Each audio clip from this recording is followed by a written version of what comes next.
Наконец, на уроке технологии была свободная тема, и можно было дать волю фантазии.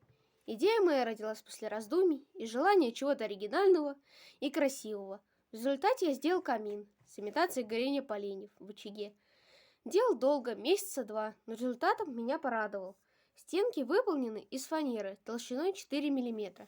Боковые сделаны из фанеры потолще 10 мм, так как они являются несущими, и на них последовательно крепятся все остальные с помощью гвоздей и шурупов. Передняя решетка ограждения тоже из фанеры 4 мм. Основание, на котором закреплена вся конструкция, это обрезок ламината, остаток от ремонта пола в нашей квартире.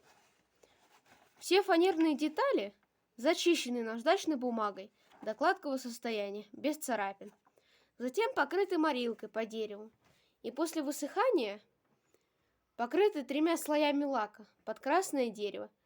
Имитация кирпичной кладки сделана по технологии пропилопазов шлицовкой с последующим прожигом канавок бытовым выжигателем по дереву типа дымок.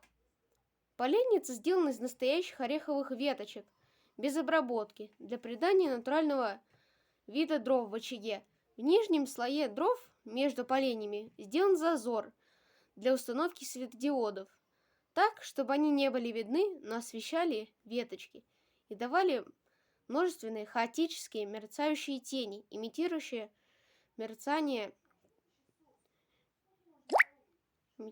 тем самым горение. Сама поленница закреплена на стеклотекстолитовой плате и является несущей для самих поленьев, и в то же время к ней удобно припаивать светодиоды.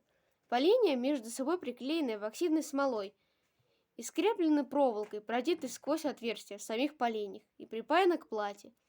А большое количество зазоров между дровами сделано для увеличения количества сторон, на которое попадает свет и задает иллюзию горения.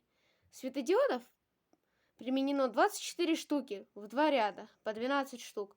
Первый ряд дает световые блики на саму поленницу, а второй, расположенный в глубине, вдоль задней стены, дает хаотичную картину световых бликов на внутреннюю часть очага и также выдает красивые световые блики на кирпичную кладку, тем самым усиливая эффект реалистичности горения.